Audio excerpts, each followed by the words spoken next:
I'm Bob Joseph. We welcome to the program Binghamton native, New York Times writer, C.J. Chivers, Chris Chivers. Good morning. Good morning, Bob.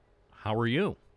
I'm doing terrific. Thank you. How are you? I'm very, very good, and a pleasure to be able to speak with you. This is a very big week for you as your latest book is published, The Fighters, Americans in Combat in Afghanistan and Iraq. Yeah, it's out today. It goes on sale right now, and I'm down in New York and we'll be up in Binghamton tomorrow to discuss it. So you'll be at Barnes & Noble in Vestal tomorrow evening, and I believe you're planning to do a reading and then a book signing at the Barnes & Noble store at the Town Square Mall. And then I hope go to a bar.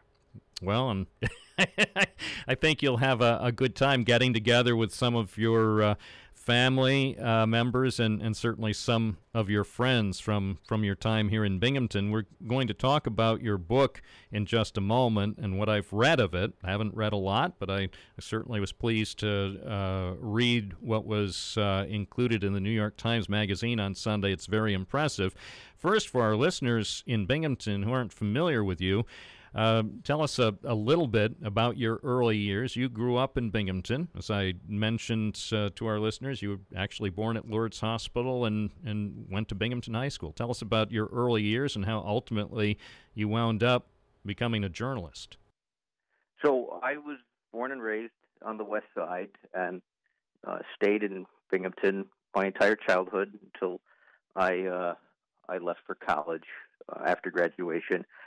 And I attended college in upstate New York, and from there, I joined the Marine Corps. I was very affected by the bombing of the truck bombing of the barracks in Beirut in 1983, which aligned with my freshman year in college.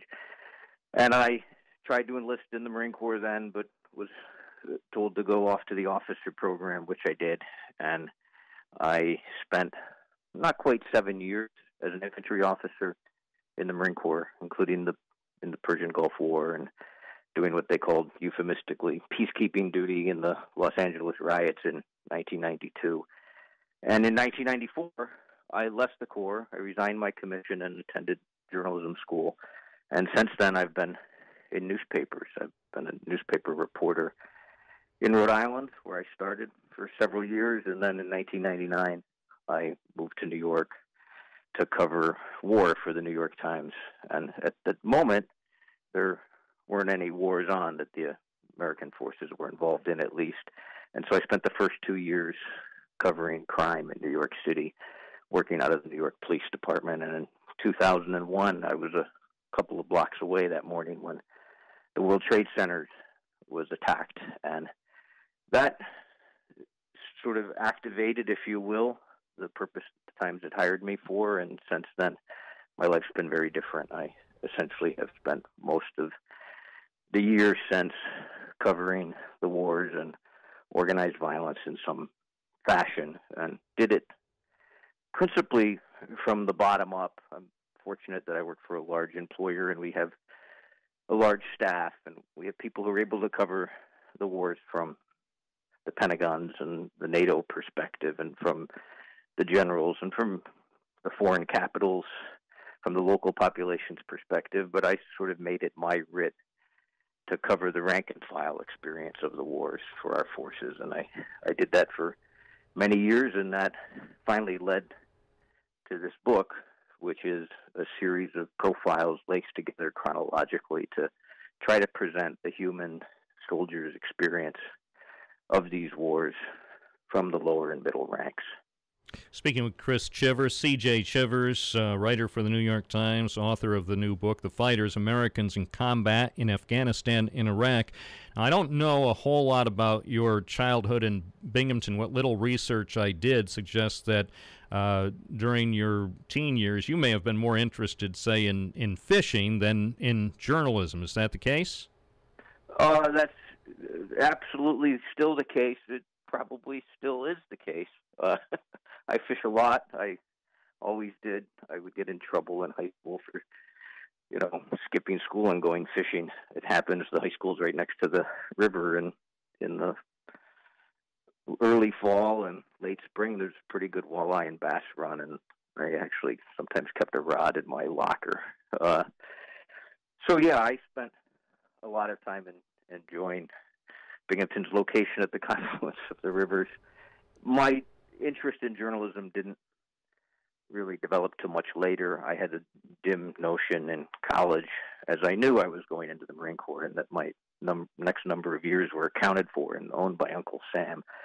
I had an interest in writing. I also had a pretty firm understanding. I mean, the one thing I knew was that I didn't know anything, and it wasn't time yet to write. And then when I was leaving the Marine Corps at almost age 30, I realized that maybe I have a few things now that I might want to write about, but I don't know how. You know, writing's a craft and a trade, and I didn't have any idea how to do it. So I chose journalism as a way to get a skill set. I kind of chose newspapers the same way I had chosen the infantry. It seemed like the hardest job in the field, where I would get a chance to learn the fundamentals. And what happened then, Bob, was that once I started practicing journalism, I realized I loved it. It just worked for me. It still does. I think I'm a fairly confrontational person. I'm not highly social, but I do like a good conversation and a lot of back and forth. And those two things, confrontation and conversation, are, the stock of our trade. And so I'm in my 50s now, and I'm still at it, and I suppose I'll do it till the end. It strikes me that you are really an aggressive reporter, that you're not content to just sit back and rely on news releases and stay in the office and provide the stories with the appropriate spin. You're out looking for literally the story behind the story and trying to put things in proper context for the reader, whether it be an audience in the United States or the audience around the world. Well, I don't know how aggressive I am. That some people would take that word as a pejorative. I can be aggressive, and in the negative sense, of course. I kind of consider my model to be immersive. I try to spend a lot of time, in and within, surrounded by my subject, trying to live it fully, not just through reading or talking to people, but also by where I can physically experiencing it. So I spent years walking patrols and flying in the helicopter missions. In one case, even flying over Afghanistan on a combat sortie in an F-18 to try to understand what the wars were actually like, not as they were described, and not as was accessible in the reviews or the briefings from the headquarters. And then I wanted to see the wars in human terms, not just in straight technical or war terms, although those are essential. And that involves another layer of immersion, which, lengthy, repeated, almost endless interviews with primary subjects, a process of trying to download people's brain and walk through it with them, which can be painful for them and uncomfortable for me.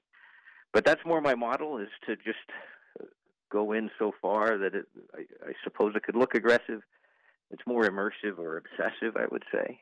And, I've been on the same subject now for decades, so I have, maybe I'm developing the beginnings of some fluency in it, and that makes, I hope, the work a little more rich. C.J. Chivers is a writer-at-large for the New York Times Magazine. He is here to talk about his new book, The Fighters, Americans in Combat in Afghanistan and Iraq, published by Simon & Schuster. This is not your first book. No, I wrote another one almost a decade ago, right? I guess it came out 8 years ago. And like this book, I worked on that one 5 or 6 or 7 years, and it was a work of history about the mass proliferation of infantry assault rifles and how they changed the nature of fighting. And so it was a technical, industrial, social, and military history. And it did pretty well. It's still in print. It's out in 6 or 7 languages. It has a lot of readers. I still get mail from all corners of the earth. Every month I'll get a few emails about it. It's still out there, but in plain English, it's a weird book. Read it, you'll see. Indeed. Now you won a Pulitzer Prize for a story that appeared in the New York Times Magazine. I remember when this appeared, and I thought this is a remarkable piece of journalism, and it told stories about people in the American military. And basically, it struck me that one of the reasons I think you were so successful in that piece called The Fighter is that you definitely had that experience in the Marine Corps. So with that experience, as well as some of the other life experiences you've had, you were able, I think, to appreciate what many of these service people had been through, and also to not only understand what they were telling you, but also to know the types of questions that needed to be asked to reveal who these individuals were. Well, grunts, and I use the word with love, are our own species, and we have our own language, we have our own culture. We operate in some ways like a legal gang. When I'm talking with a Marine or a former Marine infantry, we can immediately talk in a series of acronyms and shorthands that establishes creds and a shared sense of past and purpose, and that helps for sure. We're able to relate to each other, and I think that unblocks some of the ordinary psychological windows and social windows that exist in any sort of reporter source or interviewer-interviewee relationship. So, yeah, that definitely, I think, leads to thicker notebooks, as we say in my business. But a lot of what I'm channeling in the book and in my work generally is also experiential. It's stuff that I have seen myself. You're walking through a patrol or with a patrol through a bad part of Afghanistan or Iraq. And though I'm not in the book, you won't find me anywhere in this book. It's an anti-memoir. I'm simply not present. Of course I am in the background, because I was on many of these missions and patrols and observed them firsthand and then reconstructed them with the character's help meticulously over time. And it's impossible when you're doing that not to channel and empathize a common experience to everyone who was there. And so those things combine together and form the scenes and the sequences, the combination of fear, which can be profound even if you're managing it and not showing it, and commitment to the people on your left and on your right, and exhaustion and frustration, and in some cases anger, often urgency. All of those things existed in my head too as this was going on, or as various scenes were going on. And what you said about access to the subjects in the interviews, yes, so it gave us great departure points to begin discussing, because I was there in many cases. But it also just, amplified my ability to capture these scenes when I sat down at the keyboard later. What was the biggest challenge you encountered on this project? Was there any one thing that struck you as perhaps the most difficult thing as you brought this project, this book, to completion? I'm like I said, I'm sort of antisocial. I hang back, but I'm a pretty intense person, and the biggest problem I had with this book was myself, my rage at what I would call my own inadequacies to get it done on time. I moonlit this book. My wife and I have 5 children. I run a small little fishing operation down in Rhode Island on the side. I have a pretty busy day job. I'm mentoring a number of young veterans who are coming up in journalism, and I just never had time. And when I did have time, I was tired, and I just felt like I was not doing this justice. And I mean, this book is years late. I mean, wink, wink to the publisher. They've been very kind about that. But I was, busting one deadline after another to finally get it done. And so the book was written, over one big impediment, which is myself. The American public probably doesn't fully appreciate until they read an account such as is contained in your book, or accounts, how the military people, the people who are put in harm's way ostensibly to carry out U.S. policy, whatever that happens to be at a given time.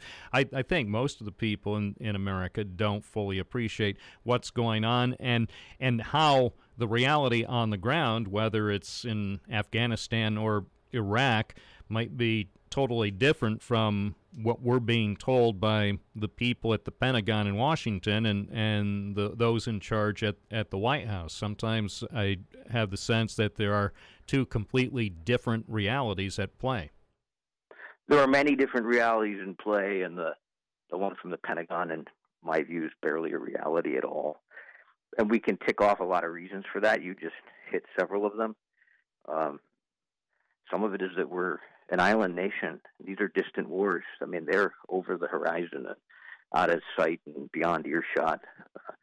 The other is structurally how the military we have now is built and supervised. Since the end of the draft with the all-volunteer force, as a country, we congratulate ourselves for that a lot. And there's merits in the all-volunteer force. And it shows itself tactically, of course, and in its attitude, of course. But there are real pitfalls to an all-volunteer force, which is that with the absence of the draft, we have a military that goes to war in a country that does not go to war. And our households have, in general, no real palpable stake in these wars. I mean, they can't determine how much of their taxes is going to them, and beyond that, they have almost no contact with them whatsoever. And, in the time of the draft, when American households were hooked up by mail to a blood lottery, people paid notice because they looked at their children or their grandchildren and wondered if they'd be called to it. But we don't have that now. These policies are policies in which I would say much of the body politic and the population doesn't have a stake. And those are circumstances in which these different narratives, and the truth being the competing narrative with the falsehood, are going to proliferate. And, that's certainly what the last number of years has felt like to me. I'd go to the war and I'd be gone for sometimes up to 6 months, other times less than that, a few weeks, everything in between.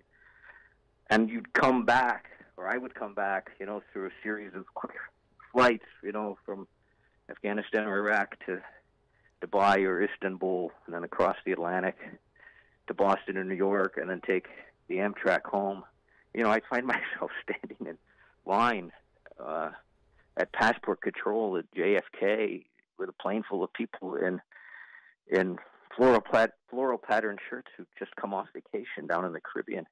And I would have been in, a big gunfight, 72 or 96 hours before. My ears would still be ringing and I'd still be jumpy.